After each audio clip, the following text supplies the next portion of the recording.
Hello everyone, welcome back in this new video. So in this video we are going to understand about the first method of calculation of national income.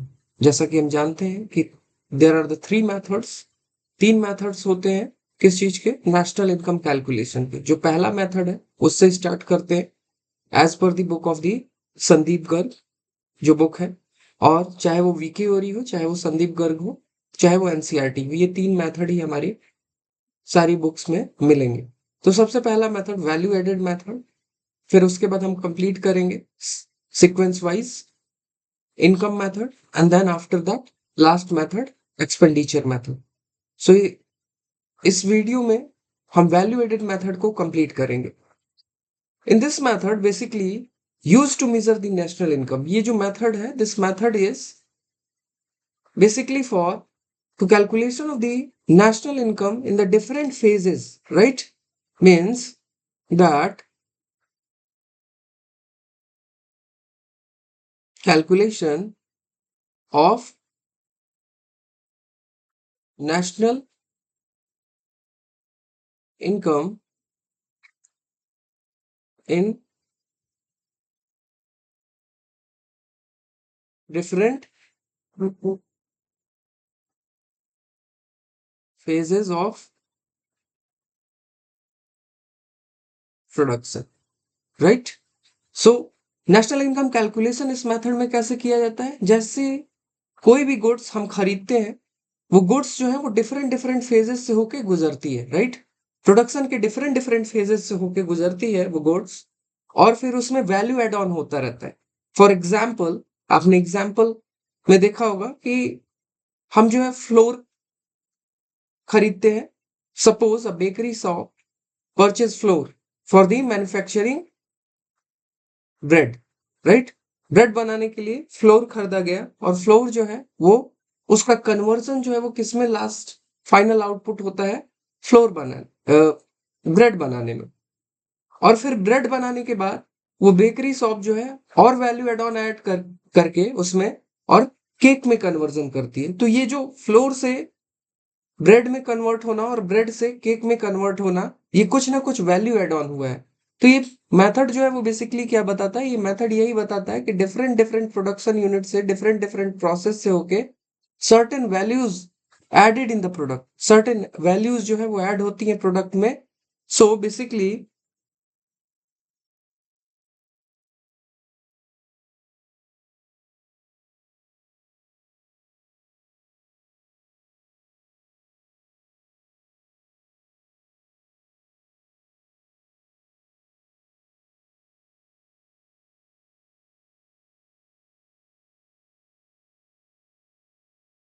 add some values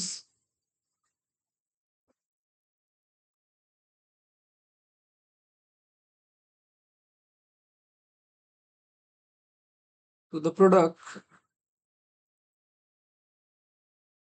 which it purchased from some other firm, जो कि एक other form से purchase किया गया है। उसने कब purchase किया है? किसी और फॉर्म से परचेज किया था, और उसमें जो है वैल्यू एड ऑन करके और अपने फॉर्म में कुछ और प्रोडक्ट बना रही है, राइट? तो बेसिकली अब जो अदर फॉर्म से जो परचेज किया गया है means basically value add on कर रही है, एड सम वैल्यू। सो जो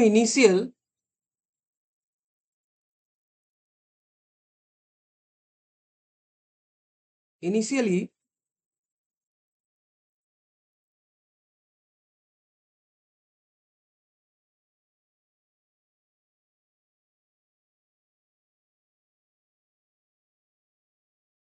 is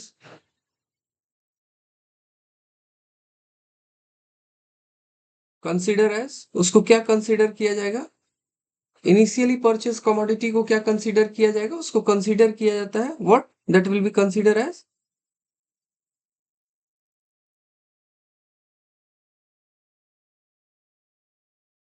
intermediate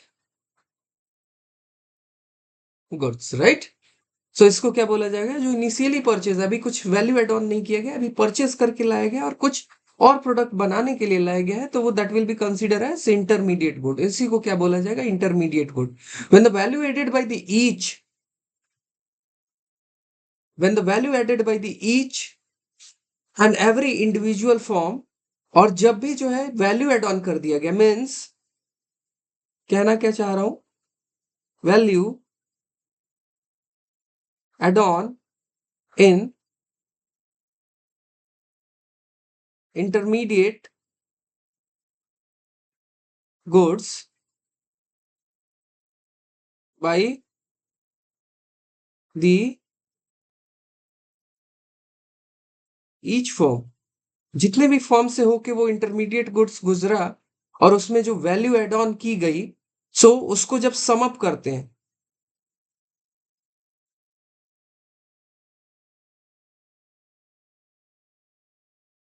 summed up,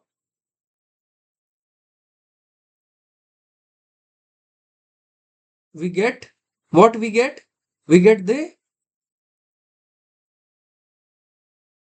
value of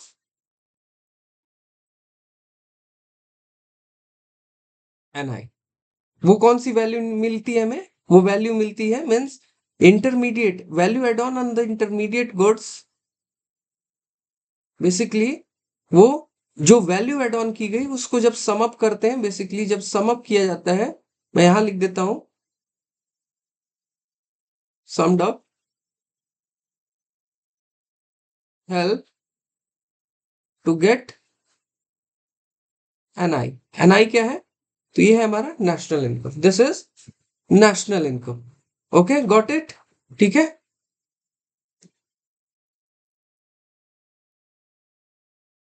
just a second.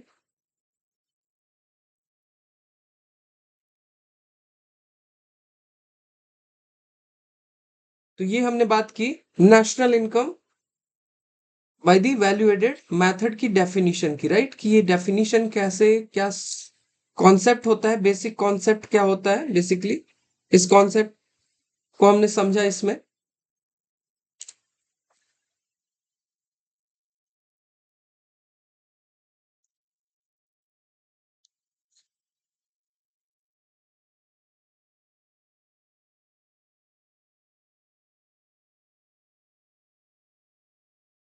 Okay,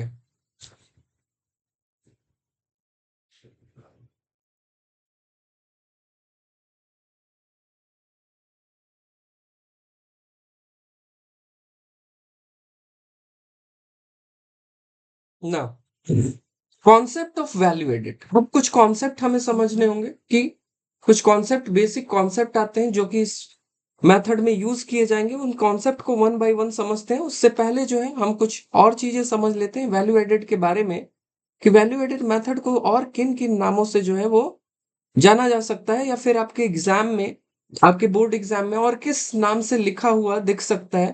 तो ये आपको भूलना नहीं है, ये हमेशा जो है याद रखना है कि आपको क्या लिखा हुआ मिल सकता है. बहुत पॉपुलरली जो है known by the one of the name that is product method. Okay, इसी को क्या बोला जाता है, इसी को प्रोडक्ट मेथड भी बोला जाता है, इसी को इन्वेंट्री मेथड भी बोला जाता है, इन्वेंट्री मेथड, ठीक है. इसी को जो है नेट आउटपुट मेथड भी बोला जाता है.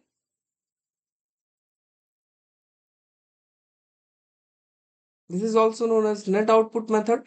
इंडस्ट्रियल ओरिजिन मेथड भी बोला जाता है, ठीक है.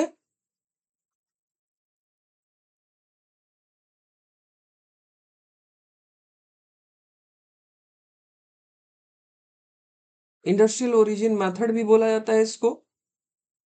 इसको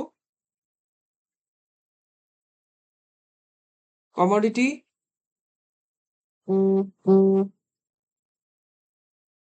सर्विस मेथड, राइट. तो इसको जो है आप नोट डाउन कर लेंगे, इन सारे मेथड का नेम, कि ये सारे जो नाम हैं वो किसके हैं. ये जितने भी नाम हमें दिख रहे हैं ये किसके नाम है, ये नाम है वैल्यू एडेड मेथड के. कौन सा, product method, inventory method, net output method, industrial origin method, commodity service method. Okay, commodity service method, industrial origin method, net output method, inventory method, और फिर product method. Got it.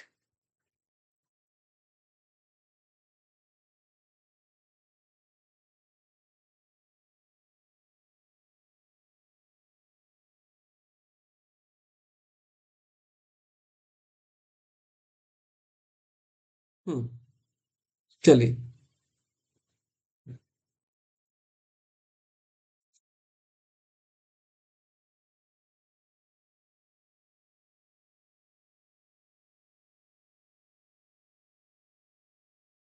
Now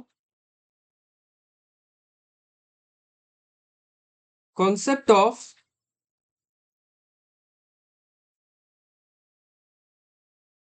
value added, concept of value added. अब ये concept जो है हमें समझना बहुत जरूरी है कि वैल्यू एडेड जो इस मेथड में जो नेम आ रहा है उस वैल्यू एडेड का मतलब क्या है। So value added basically, value added refers to the addition in the value of, value added क्या होता है कि बेसिकली ये बताता है addition to the value to the raw material. जो इन्वेंट्री गुड्स के बारे में हमने बात की थी लास्ट में, उस इन्वेंट्री गुड्स में जो है कोई वैल्यू एड ऑन करना, ठीक है, उस इन्वेंट्री गुड में कोई भी वैल्यू एड ऑन करना by the form, bye the virtue of productive activity, by the way of productive activities. So basically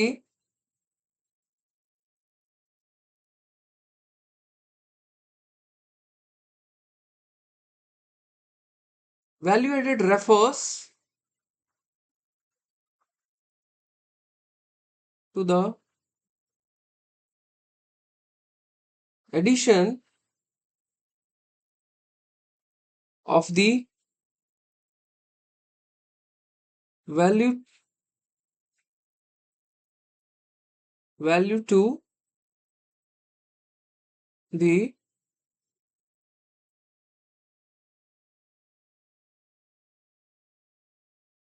raw material, value to the raw material by a, किसके द्वारा, by a firm, by the productive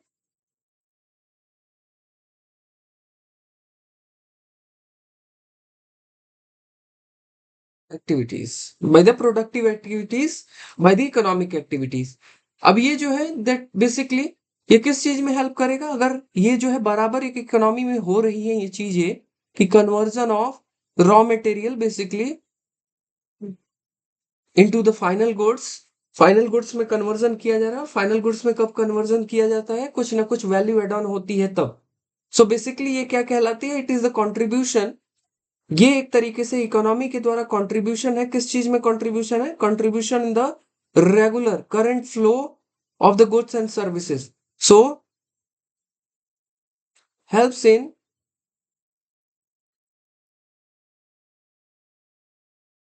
flow of goods and services in an economy, right. तो value added जो है ये क्या help कर रहा है, ये जो है हेल्प कर रहा है addition in the value of raw material. एक तो रॉ मटेरियल में वैल्यू एड ऑन कर रहा है और साथ ही साथ बाय द प्रोडक्टिव एक्टिविटी, और साथ ही साथ हेल्प करता है कि जो current flow of goods and services जो हो रही है इकोनॉमी में उसको मेंटेन रखने, बनाए रखने में हमेशा हेल्प करता है। तो बेसिकली जो है इसका एक फॉर्मूला होता है, उस फॉर्मूले को जानेंगे कि फॉर्मूले से कैसे हम कैलकुलेट कर सकते हैं। तो इसका फॉर्मूला जो होता है, फॉर्मूला दूसरी इंक मैं यूज कर लेता हूँ। फॉर्मूला जो है basically, yes,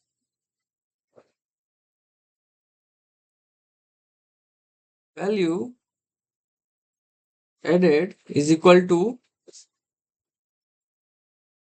value of output minus IC. Here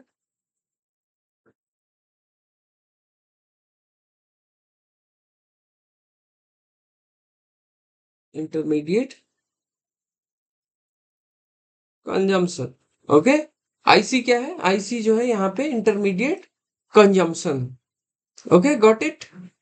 अब जो है बात कर लेते हैं, एग्जाम्पल की बात कर लेते हैं कि कैसे एग्जाम्पल्स के थ्रू हम इस कॉन्सेप्ट को समझ सकते हैं बेहतर तरीके से। सो बेसिकली समझिएगा इस एग्जाम्पल को कि मान लीजिए कि एक इकोनॉमी में बेसिकली वेरियस शॉप्स है, राइट? तो हम एग्जाम्पल लेते हैं एक बेकरी शॉप का ही एग्जाम्पल लेते हैं कि एक बेकरी शॉप है और उस बेकरी शॉप में जो है बट नीड ओनली फ्लोर। उस बेकरी शॉप में जो है वो फ्लोर की जरूरत है और फ्लोर किस लिए? फ्लोर बेसिकली आटे की जरूरत क्यों पड़ती है? तो कुछ भी ऐसी चीज बनाने के लिए जो बेकरी में बनती है, जैसे बिस्किट हो गया, जैसे केक हो गया, जैसे ब्रेड हो गया, राइट? तो इन सब में जो है यूज किया जाता है। तो ब्रेड का प्रोडक्शन करना है and they basically purchase floor of ₹500 और ₹500 का फ्लोर जो है वो खरीदते हैं then by the virtue of the productive activity. अब बेसिकली प्रोडक्टिव एक्टिविटी करेंगे, कुछ ना कुछ एक्टिविटी करेंगे तभी तो कन्वर्जन कर सकते हैं किस चीज में? फ्लोर का कन्वर्जन किस में कर सकते हैं? ब्रेड में। सो बेसिकली ब्रेड में कन्वर्जन करेंगे और ब्रेड में कन्वर्जन करते हैं, sell the bread at the cost of 700।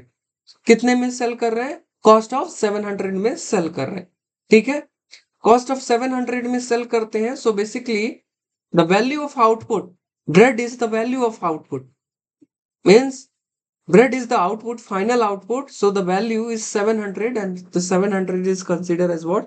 So final, after the conversion in finished goods, जो वैल्यू क्रिएट हुई लास्ट में वो क्या कहलाया? वो कहलाता है वैल्यू ऑफ आउटपुट। वही वैल्यू जो है वो क्या कहला रही है? वही वैल्यू कहला रही है value of output. Means floor खरीदा गया, फ्लोर खरीदा गया of ₹500 to convert into the bread और फाइनल जो कॉस्ट इसकी निकल के आई मीन्स बेचने का जो अमाउंट हुआ वो 700। सो 500 already included in the bread, right? ये ऑलरेडी इंक्लूडेड है, तो ऐसा नहीं करेंगे कि 500 और 700 ऐड करके और 1200 में जो है हम बेच रहे हैं इसको, right? It will be not like that, क्योंकि यहाँ पे जो है 2 बार कॉस्ट काउंटिंग हो जाएगी और एनआई जो है नेशनल इनकम वो सही नहीं आएगी। तो इसीलिए जो फाइनल आउटपुट जो है जितने कॉस्ट बनी है ये ऑलरेडी इंक्लूड कर रहा है किसकी? फ्लोर की कॉस्ट को इंक्लूड कर रहा है। इसीलिए ये जो क्या बनेगा? ये बनेगा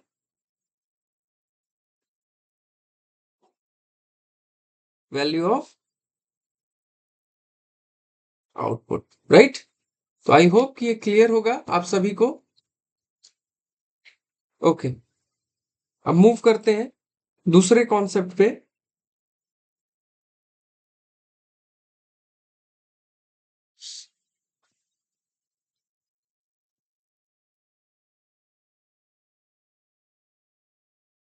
जस्ट अ सेकेंड।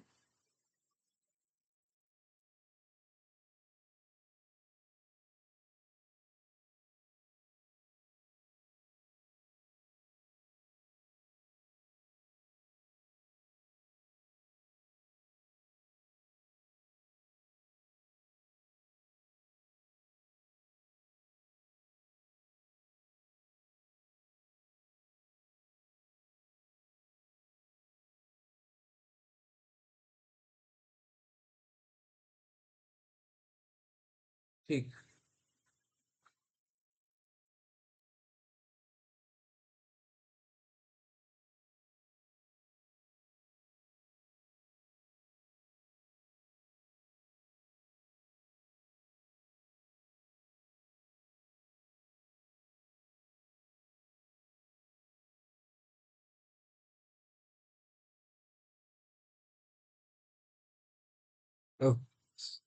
चलिए स्टार्ट करते हैं next topic. And basically the next topic will be, next topic जो हमारा होगा वो होगा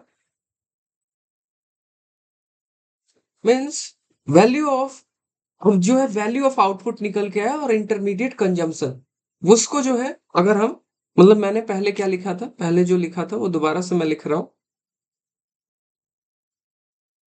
value added is equal to value of output minus IC intermediate consumption, और ये देता है वैल्यू एडेड देता है, राइट। सो वैल्यू एडेड, अब देखिए इंटरमीडिएट कंजम्पशन, डेफिनेशन में मैंने आपको क्या लिखा था, मैंने डेफिनेशन में आईसी के बारे में क्या लिखा था जब वैल्यू एडेड पढ़ रहे थे, कि some value add on in the raw material, and raw material consider as what, raw material consider as intermediate goods, right। so intermediate goods means, कहने का मतलब क्या निकल के आया है कि intermediate goods किसको बोला जा रहा है, एक एक कॉन्सेप्ट को बहुत आसानी से समझिएगा, बहुत इजी लैंग्वेज में मैं आपको एक्सप्लेन कर रहा हूं। So value of output, value of output जो निकल के आया वो क्या देखा था, वो मैंने आपको क्या बोला था, फाइनल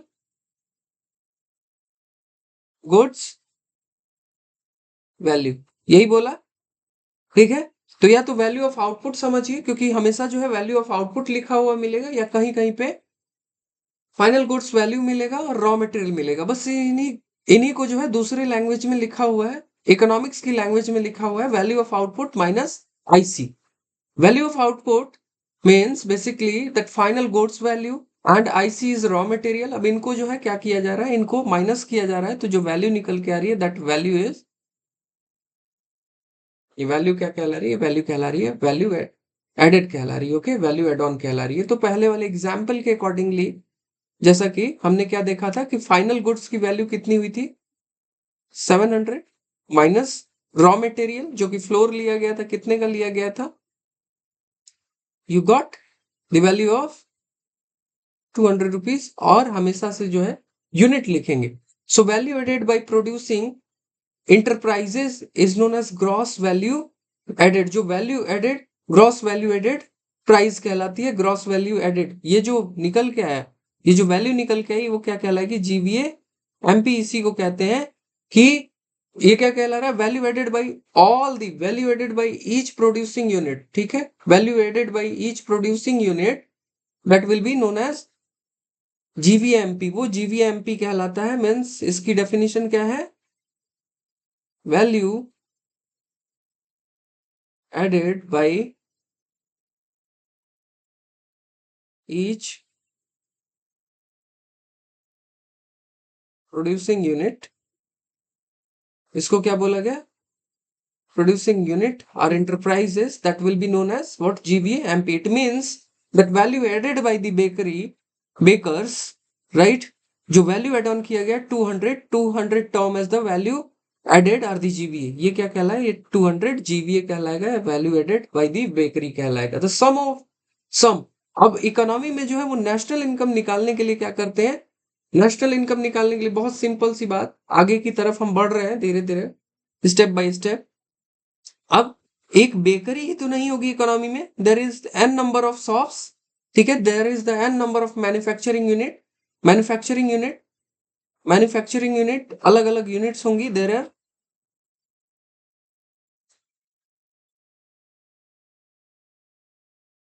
इज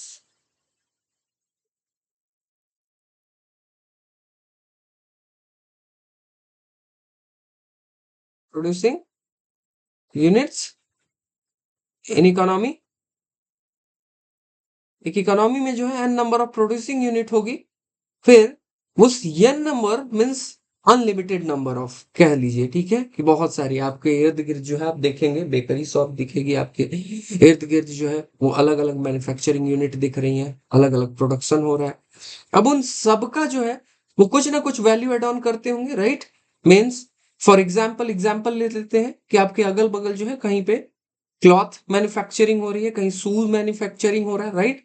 तो वो लेदर खरीदते होंगे, क्लॉथ के लिए कॉटन खरीदा जाता होगा, कॉटन को कन्वर्जन किया जाता होगा, थ्रेड स्पिनिंग एंड वीविंग करके थ्रेड में कन्वर्जन किया जाता होगा, और थ्रेड से जो है क्लॉथ में फाइनल गुड की वैल्यू आती होगी, right.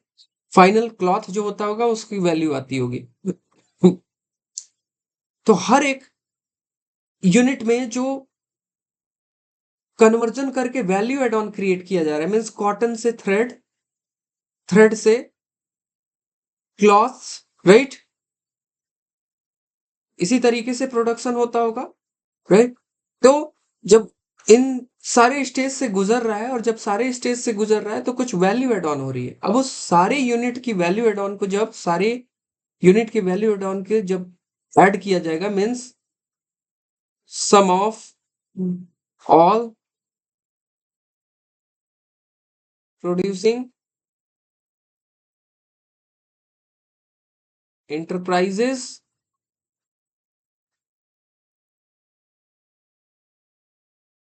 GVMP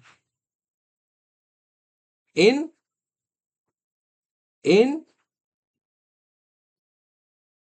domestic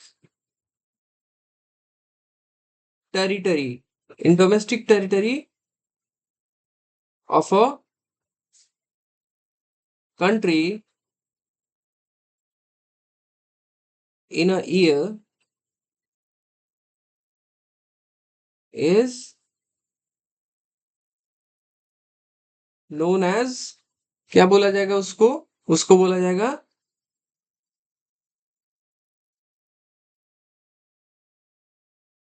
GDP MP, right? So I hope it is clear. यहां से जो है एक और चीज पता चलती है कि जितनी भी प्रोड्यूसिंग यूनिट है इकोनॉमी में, उन प्रोड्यूसिंग यूनिट में जो भी वैल्यू एड ऑन क्रिएट किया जा रहा होगा, उन सारे यूनिट्स का, उन सारी मैन्युफैक्चरिंग यूनिट का, जितनी भी कंपनीज जो जो अपने प्रोडक्शन यूनिट में लगी हुई हैं, उन सारी कंपनीज का जो है वो क्या किया जा रहा होगा, वो सारी कंपनीज किसी न किसी प्रोडक्शन यूनिट में लगे होने के कारण वो क्या कर रहे होंगे, वैल्यू एड ऑन क्रिएट कर रहे होंगे। और वैल्यू एड ऑन क्रिएट करने पे जो वैल्यू एड ऑन ऐड करते हैं वो क्या कहलाएगा, वो जीडीपी एमपी के नाम से जाना जाएगा। ठीक है, जीडीपी एमपी इस तरीके से कैलकुलेट किया जाता है। Got it? चलिए, अब कुछ टर्म्स की वैल्यू ऑफ आउटपुट, क्या ये क्वेश्चन में डायरेक्टली दिया होगा? क्या ये आईसी जो है वो ऐसे ही दिया होगा?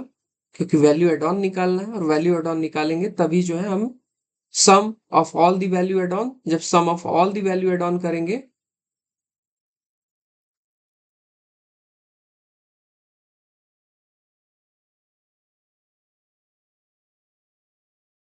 वही जो है जीवीएमपी जीडीपीएमपी, राइट, तक पहुंचने में हेल्प करेगा नेशनल इनकम कैलकुलेशन। ओके, सो चलिए नेक्स्ट हम मूव करते हैं दूसरे टॉपिक पे और देखते हैं एक बार।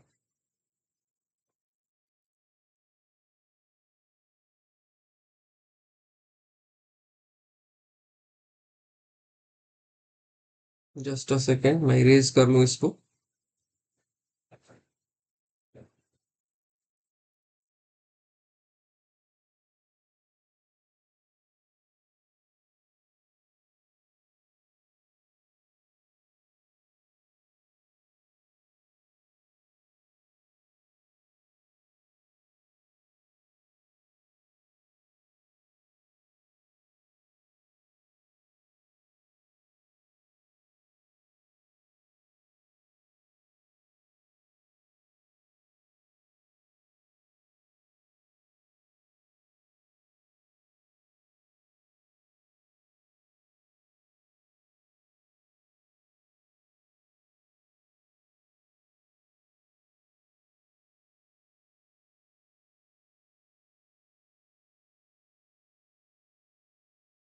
चलिए अब स्टार्ट करते हैं इंटरमीडिएट कंजम्पशन। क्यों इस इंटरमीडिएट कंजम्पशन को कैलकुलेट करना है, क्यों जानना है इंटरमीडिएट कंजम्पशन? क्योंकि हम पहले ही पढ़ चुके हैं एक फॉर्मूले को, जो कि क्या मिला था हमें,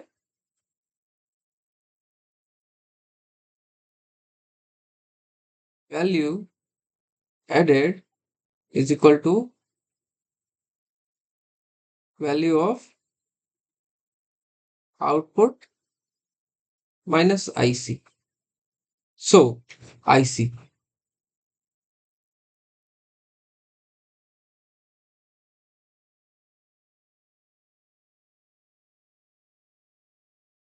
इंटरमीडिएट कंजम्पशन, राइट? अब इंटरमीडिएट कंजम्पशन को जो हम कैलकुलेट कर रहे हैं, अब हमें जानना होगा कि इंटरमीडिएट कंजम्पशन कैलकुलेट किया कैसे जाता है। या तो क्वेश्चन में डायरेक्टली लिखा हो तब तो सही है, कोई दिक्कत नहीं, there is no need to calculate. अगर नहीं लिखा हुआ है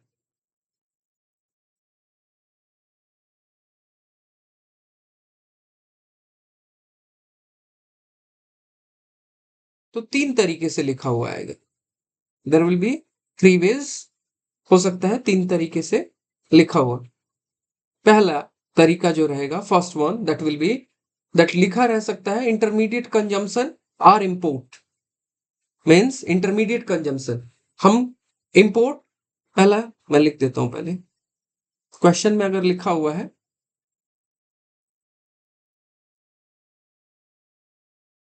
इंटरमीडिएट कंजम्पशन बी इंपोर्ट, क्या लिखा हुआ है क्वेश्चन में? क्वेश्चन में दो चीजें लिखी हुई हैं, एक लिखा हुआ है इंटरमीडिएट कंजम्पशन और एक लिखा हुआ है इंपोर्ट, राइट? तो अगर इंटरमीडिएट कंजम्पशन और इंपोर्ट दोनों ही लिखा हुआ है तो हमें कंसीडर किसकी वैल्यू करनी है? डायरेक्टली आईसी की वैल्यू कंसीडर करनी है, क्योंकि इंटरमीडिएट कंजम्पशन में हम मानेंगे कि इंपोर्ट जो है वो ऑलरेडी इंक्लूडेड है। क्यों import? Import is what? Import is basically purchase of raw material, purchase of raw material from the foreign country, right? Import. अब रॉ मटेरियल परचेज कर रहे हैं, ये माना जाता है वैल्यू एडेड में। अगर इंपोर्ट लिखा हुआ है तो वैल्यू एडेड मेथड में कि वो रॉ मटेरियल परचेज करने की बात कर रहा है। आईसी, अगर आईसी भी लिखा हुआ है तो ये माना जाता है कि ऑलरेडी आईसी में वो जो है, जो वैल्यू इंपोर्ट की है वो इंक्लूडेड है। ओके, तो इसमें क्या करते हैं, इसमें एक चीज करते हैं और वो क्या करते हैं, इसको पूरे तरीके से इग्नोर कर देते हैं, इसको पूरे तरीके से इग्नोर किया जाता है। ओके, ठीक है, इसका ध्यान रखिएगा।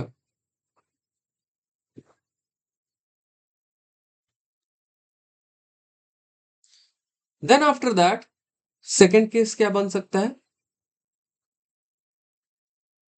सेकेंड बन सकता है कि that is purchase of raw material from the domestic form. Purchase of raw material from the, क्या लिखा हुआ रहेगा? Purchase of raw material from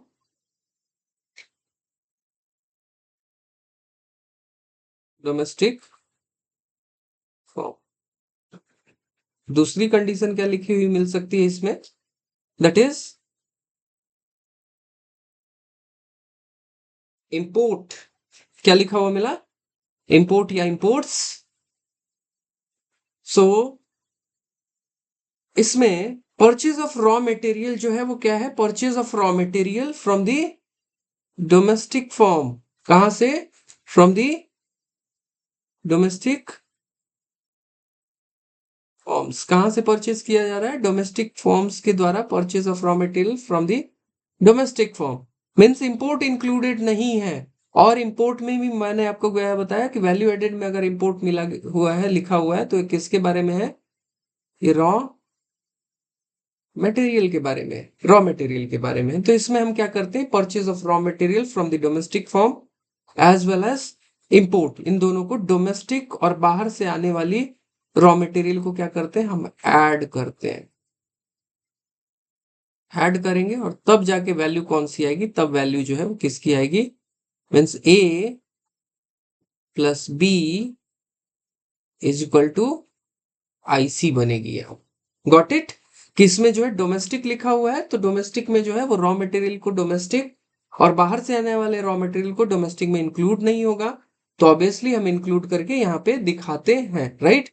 अब परचेज ऑफ रॉ मटेरियल, अब थर्ड केस क्या बन सकता है? लिखा हुआ है क्या?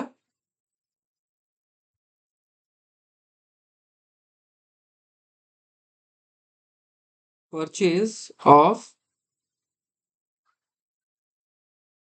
रॉ मटेरियल, यहाँ क्या लिखा हुआ था? Purchase of raw material from the domestic form, और यहाँ क्या लिखा हुआ है?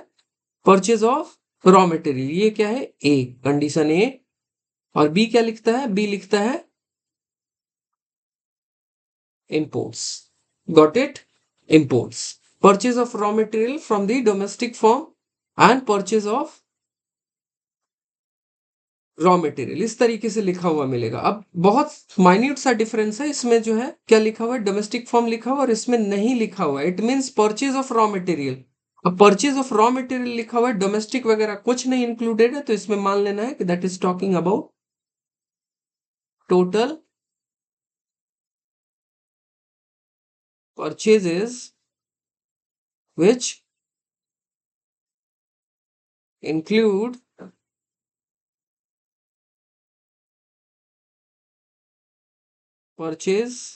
purchases from domestic as well as foreign. कहां से? Domestic as well as foreign. So क्या होगा, यहां पे भी हम क्या करेंगे, यहां पे भी किसकी वैल्यू को इग्नोर करेंगे? इंपोर्ट की वैल्यू को पूरे तरीके से इग्नोर कर देंगे, क्योंकि परचेज ऑफ रॉ मटेरियल, ये मैंने क्या लिखा, इसको जो है आप याद रखे रहेंगे। ठीक है, that will be very very important line. It includes, अब यहाँ पे डोमेस्टिक नहीं लिखा हुआ था, जिसकी वजह से आपको दिमाग में ये रहना चाहिए कि it already includes what, it already includes import. ठीक है, ये अपने आप में इंपोर्ट को इंक्लूड किया हुआ है। Okay, got it. So I hope these concept are clear. ठीक है, हमने जो पहले कॉन्सेप्ट की बात की, पुराने कॉन्सेप्ट की जो भी बात कर रहे हैं हम, उम्मीद करते हैं कि आप सभी को जो है ये सारी चीजें क्लियर हो चुकी हैं।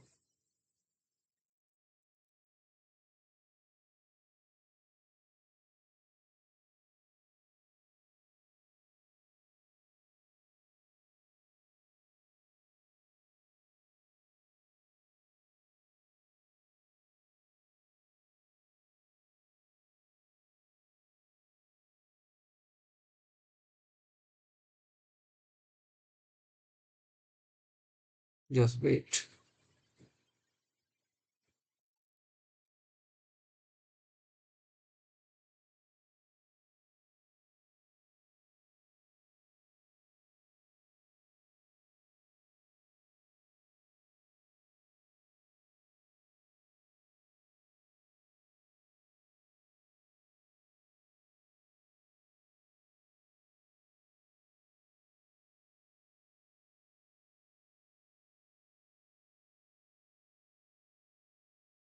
ठीक है, अब हमारे पास बचा क्या? अब हमारे पास बचा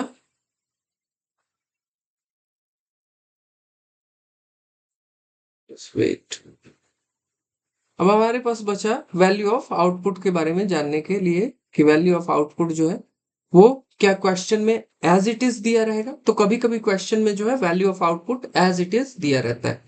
ओके, क्वेश्चन में अगर value of output as it is दिया हुआ है, then there is no need to calculate. तो उससे पहले वैल्यू ऑफ आउटपुट की डेफिनेशन को समझ लेते हैं कि वैल्यू ऑफ आउटपुट होता क्या है। So basically refers to the market value of all the goods and services produce during a period of 1 year. Okay, so क्या बोला मैंने कि value of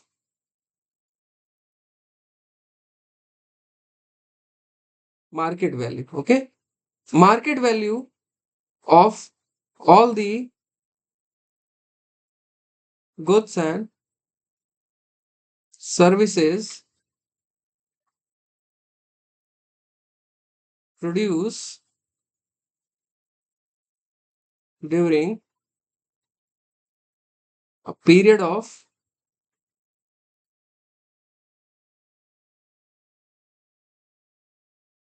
1 year. Means market value of all the goods and services produced during a period of 1 year. एक period of 1 year में जितने भी market final goods and services produce हुए, अब इसको मेजर कैसे किया जाता है? तो इसको मेजर करने के लिए, how to measure the value of output,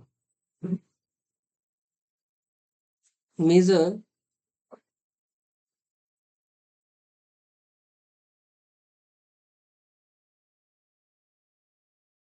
measures to value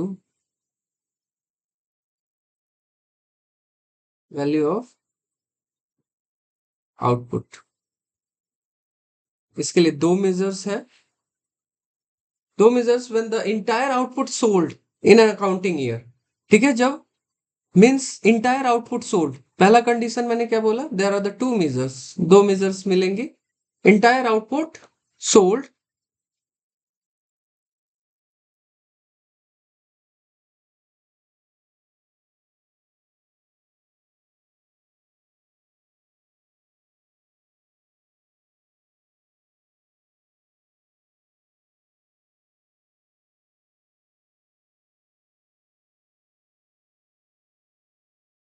Okay. So entire output sold. First one, that is when the entire output sold.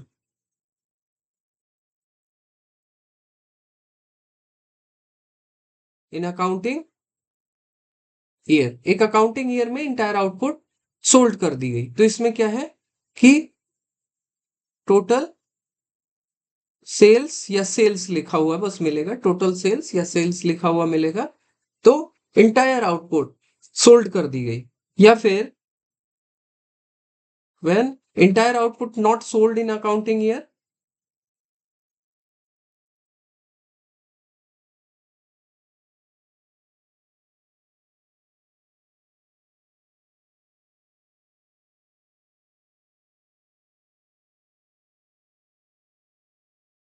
Not entire output sold in accounting year, जब पूरे output जो है वो sold नहीं की गई है एक अकाउंटिंग ईयर में, ठीक है, तो ये क्या है, when unsold stock is added to the value of sales, तो उसमें क्या है, देन द अनसोल्ड स्टॉक, तो क्या बोल रहा है कि then unsold stock is added to unsold stock added to value of sales, right. Unsold stock को क्या किया जाएगा, वैल्यू ऑफ सेल्स में इसको ऐड किया जाता है। Unsold stock is the excess और अनसोल्ड स्टॉक, अब इसको निकालने का जो फॉर्मूला होता है, ये फॉर्मूला क्या होता है, ये फॉर्मूला कैसे निकालते हैं अनसोल्ड स्टॉक को निकालने के लिए, so excess of the closing stock over the opening stock means, इसी को क्या बोलते हैं, इसी को दूसरे नेम से जाना जाता है, and that is consider as what, that is consider as change in stock. ठीक है, तो ये एक अच्छा टर्म जो है पता चला, चेंज इन स्टॉक जो है, चेंज इन स्टॉक, ये सारी चीजें आप मार्क करते रहिएगा, ये सारी चीजें आप लिखते रहिएगा कहीं ना कहीं, ठीक है, ये बहुत हेल्पफुल होंगी। एक माइन्यूट माइन्यूट सा डिफरेंस और एक माइन्यूट सा चेंज जो है वो आपको आपके न्यूमेरिकल करते समय कंफ्यूज करता है, और ये सारी चीजें जो है वो बहुत क्लियरली नहीं बताई जाती हैं इतने क्लियर तरीके से। तो जो भी मैं आपको बता रहा हूँ वो सारी चीजें आपको नोट करना है, कहीं ना कहीं लिखना है, ताकि लिखने से जो है वो ज्यादा से ज्यादा जो है हमारी रिकॉल करने की पावर बढ़ती है। सो चेंज इन स्टॉक मैंने बताया कि अनसोल्ड स्टॉक को ही चेंज इन स्टॉक कहा जाता है, और आप सभी जानते हैं बहुत अच्छे से, क्लोजिंग क्लोजिंग क्लोजिंग ये स्लैश है, closing stock stock minus opening stock, ठीक है, closing stock minus opening stock. So क्या पता चला कि इसको कैलकुलेट करते समय कैसे कैलकुलेट करेंगे, इसको कैलकुलेट करते समय हम कैसे कैलकुलेट कर रहे हैं,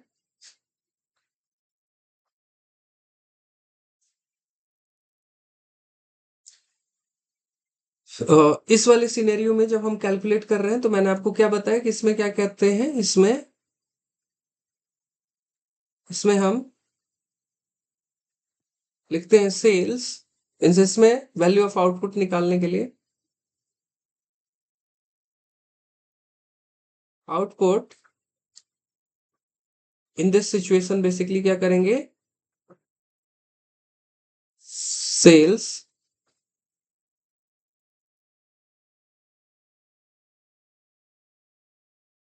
चेंज इन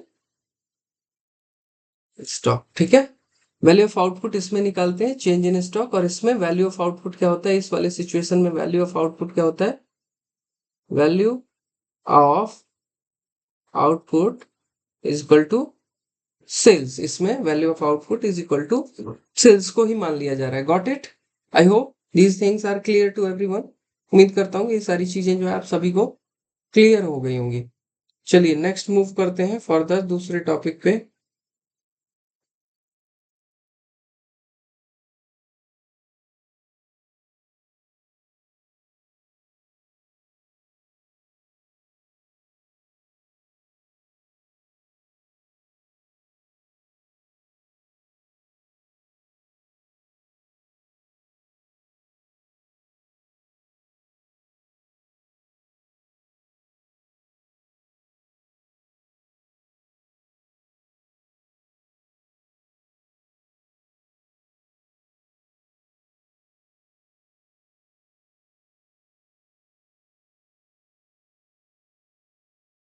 आई होप कि सारी चीजें जो है आपको बहुत क्लियरली समझ में आ रही होंगी।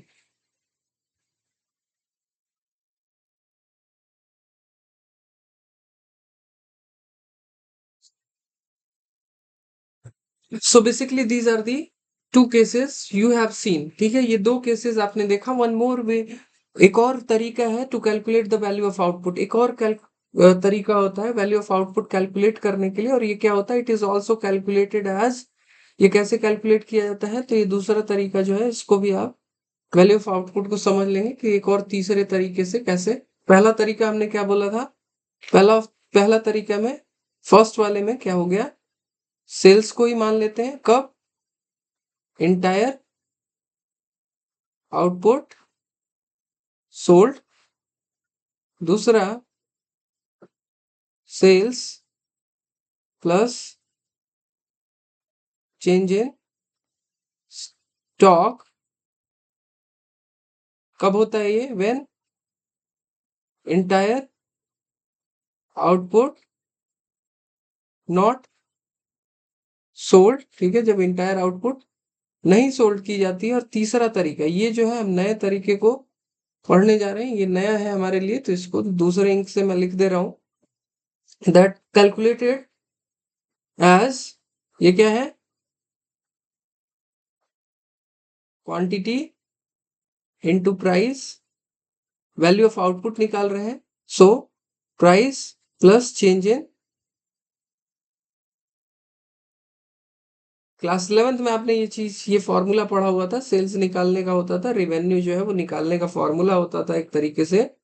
तो सेल्स निकालने का तरीका है ये चेंज इन स्टॉक। ठीक है, तो ये जो है इस तरीके से भी आप निकाल सकते हैं। मीन्स मान लीजिए कि कहीं पे जो है क्वांटिटी दी हुई है कि 100 क्वांटिटी है किसी कमोडिटी की, और उसको जो है हम कितने में बेच रहे हैं, 50 में बेच रहे हैं। सो सेल्स वैल्यू कितनी की हुई, सेल्स वैल्यू जो है 100 इंटू 50। ओके, तो 5000 की sale plus change in stock अगर कुछ है तो चेंज इन स्टॉक। ठीक है, चेंज इन स्टॉक किया जाता है। ठीक, चेंज इन स्टॉक बेसिकली। अब सेल्स, अब जो टर्म आप पढ़ रहे हैं सेल्स, बार बार सेल्स को पढ़ रहे हैं, अब सेल्स के बारे में थोड़ा सा देखते हैं।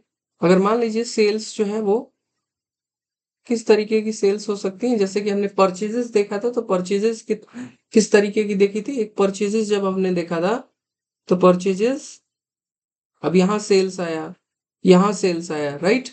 तो इसके बारे में जानना जरूरी है, क्योंकि जैसे कि परचेजेस में हमने पढ़ा था, परचेजेस में हमने क्या पढ़ा था, परचेजेस में हमने पढ़ा था कि that can be domestic purchase. एक डोमेस्टिक परचेज हो सकता है और एक इंपोर्ट हो सकता है। उसी प्रकार से सेल्स जो है, सेल्स भी हमारा दो तरीके से हो सकता है। एक क्या हो सकता है, एक डोमेस्टिक सेल्स, और दूसरा क्या हो सकता है, दूसरा फॉरेन सेल्स नहीं, एक्सपोर्ट, राइट। क्या हो सकता है, export. So basically is the like import, basically export is also not separately included in the value of output. Export को भी जो है वो सेपरेटली इंक्लूड नहीं करते हैं वैल्यू ऑफ आउटपुट में। इफ सेल्स इज गिवन, अगर सेल्स दिया हुआ है, ठीक है, अगर सेल्स दिया हुआ है, अगर सेल्स क्वेश्चन में दिया हुआ है, तो वैल्यू ऑफ एक्सपोर्ट को सेपरेटली इंक्लूड नहीं करते हैं। But there is written that there is the domestic sales, but it is written there is domestic sales. और साथ ही साथ क्या लिखा हुआ है, साथ ही साथ लिखा हुआ है एक्सपोर्ट, एक्सपोर्ट्स। तो बेटा जब ये जो है डोमेस्टिक सेल्स अगर स्पेसिफाई किया हुआ है कि डोमेस्टिक सेल्स लिखा हुआ है, तो उस समय हम क्या करते हैं, उस समय डोमेस्टिक सेल्स लिखा हुआ है तो फिर वहां पे हम एक्सपोर्ट को क्या करते हैं, एक्सपोर्ट को इंक्लूड करके तब जो है टोटल सेल्स की वैल्यू जो है वो निकल के आती है। बोथ डोमेस्टिक सेल्स है, एक्सपोर्ट इंक्लूडेड। ठीक है, तो I hope it is clear to everyone. ठीक है, ये चीजें जो है वो क्लियर हुई। उस वाले में हमने 3 केसेस पढ़ा था। एक, या तो इस वाले केस में परचेजेस वाले मीन्स आईसी वाले केस में कि डायरेक्टली क्वेश्चन में या तो आईसी दिया हो, या फिर ऐसे लिखा हो कि जब purchases from the domestic territory. ठीक है, परचेजेस कहाँ से किया गया, डोमेस्टिकली परचेज किया गया, और इंपोर्ट दिया हुआ है, तो दोनों को ऐड करके आईसी निकालते हैं। और तीसरा क्या था कि परचेज ऑफ रॉ मटेरियल लिखा हुआ है और फिर लिखा हुआ है इंपोर्ट, तो परचेज ऑफ रॉ मटेरियल लिखा हुआ है, उसके आगे डोमेस्टिक या कुछ भी नहीं मेंशन है, तो मान लिया जाता है कि वो टोटल परचेज के बारे में। इसमें दो केसेस बनेंगे, या तो सेल्स दिया हुआ है तो पहले में सेल्स अगर दिया हुआ है तो डायरेक्टली हम क्या करते हैं, हम एक्सपोर्ट को एक्सक्लूड करते हैं, नहीं मानते। ये पहला केस है, सेल्स दिया हुआ है तो ठीक है। सो और फिर दूसरे में अगर डोमेस्टिक सेल्स इंक्लूडेड है, अगर डोमेस्टिक सेल्स वगैरह दिया हुआ है तो उसमें क्या है, एक्सपोर्ट की वैल्यू को इंक्लूड करके हम देखते हैं। Okay, so I hope it is clear to everyone. उम्मीद करता हूँ कि ये सारी चीजें जो है वो क्लियर हो। अब फाइनल स्टेप की तरफ बढ़ते हैं, क्योंकि अभी तक हमें पता चला, अब हमने आईसी कैलकुलेट करना सीख लिया, हमें आईसी कैलकुलेट करने आ गया और साथ ही साथ हमें क्या कैलकुलेट करने आ गया। इतनी सारी चीजें देखने के बाद हमें जो है बहुत सारी चीजें जो है वो कैलकुलेट करने आ चुकी हैं। Okay, just wait.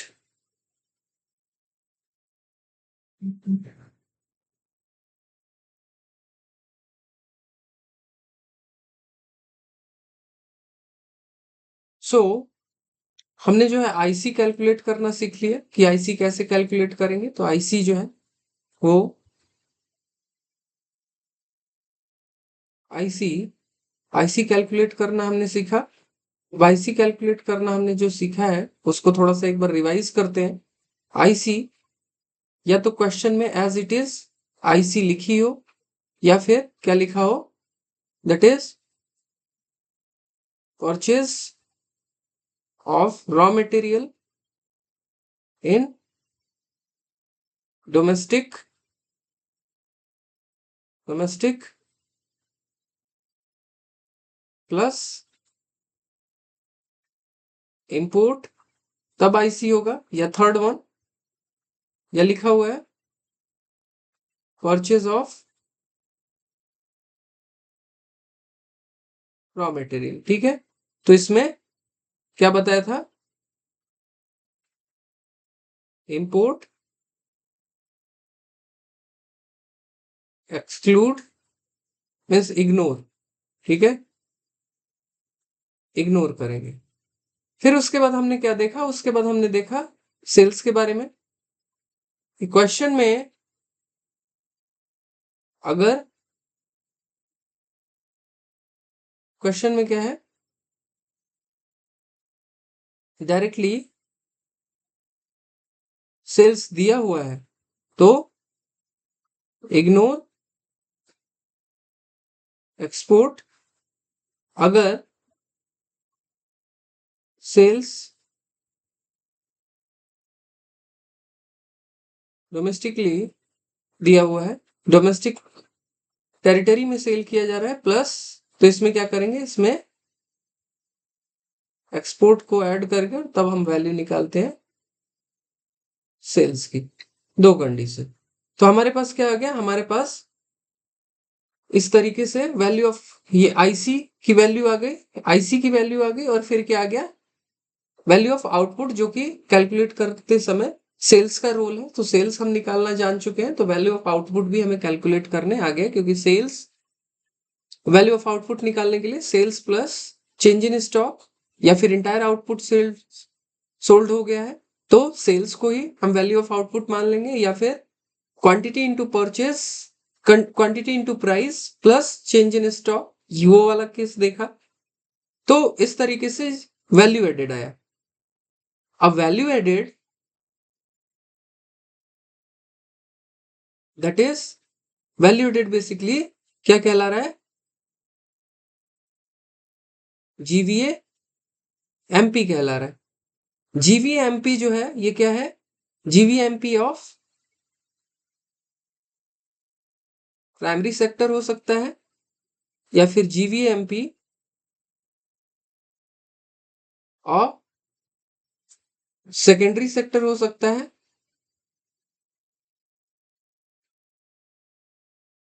सेक्टर हो सकता है, या फिर जीवीएमपी ऑफ टर्सरी सेक्टर हो सकता है। ये सारे सेक्टर्स के जीवीएमपी हो सकते हैं। अब इनको जो है क्या पढ़ा था हमने, कि इन सारे सेक्टर्स को, वो कहीं का भी जीवी हो सकता है, वो कहीं का भी वैल्यू एडेड हो सकता है। इनको ऐड करने पे क्या वैल्यू आएगी, जीवीए एमपी। बहुत सिंपली मैं आपको सारी चीजें एक्सप्लेन कर रहा हूं वन बाय वन। अब ये क्या आया, ये आ गया जीडीपी एमपी है, ये जीडीपी एमपी। वेट,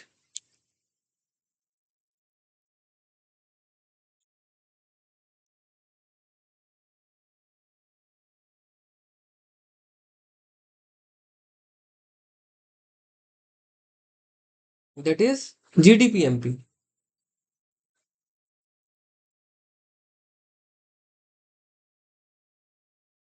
इसको क्या करने पे, इसको सम करने पे क्या आएगा, ये आएगा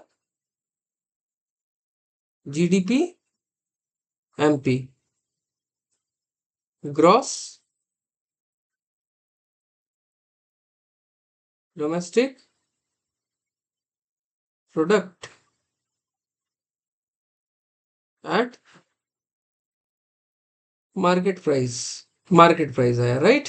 अब हमें कहां तक जाना है, अब हमें निकालना है अल्टीमेटली, हमें क्या निकालना है, अल्टीमेटली हमें निकालना है, तो निकालना क्या है, हमें निकालना है एनआई, जिसको क्या कहते हैं, जिसको नेशनल इनकम को क्या कहते हैं, NI stands for national income, N N P F C, NNPFC, right, NNPFC. अब एनएनपीएफसी कैलकुलेट कर रहे हैं और ग्रॉस यहां लिखा हुआ है, तो ग्रॉस से हमें कहां जाना है, हमें ग्रॉस से नेट की तरफ जाना है। तो ग्रॉस से नेट की तरफ जाते समय हम क्या करते हैं, gross in itself depreciation add रहता है, उसमें डेप्रिसिएशन को क्या करेंगे, माइनस डेप,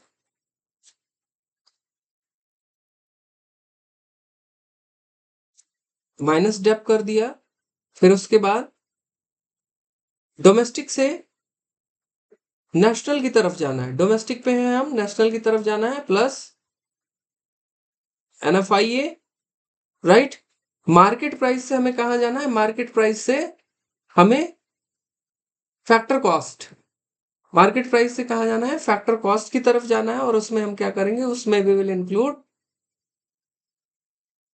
उसमें हम क्या करेंगे, इंक्लूड और एक्सक्लूड।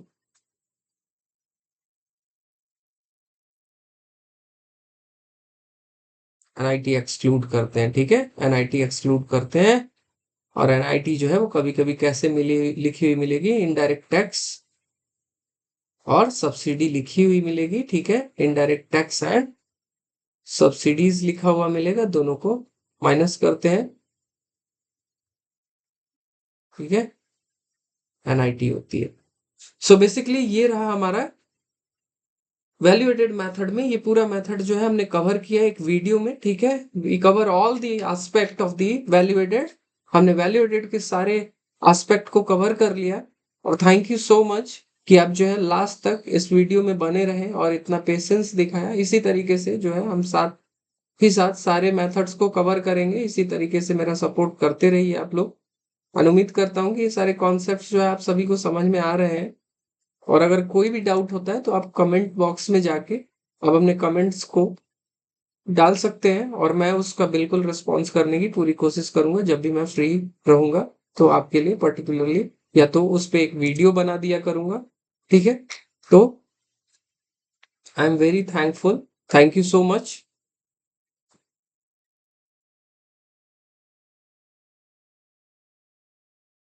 ओके, सो अगर वीडियो जो है आपको इन्फॉर्मेटिव लग रही है तो आप इस वीडियो को जो है लाइक करिए, ज्यादा से ज्यादा शेयर करिए इसको, और साथ ही साथ आप इस चैनल को सब्सक्राइब करिए। अगर आप इस चैनल पे नए हैं तो मेरे लिए बहुत ही ज्यादा हेल्पफुल होगा आपका एक सब्सक्राइब करना। Thank you so much.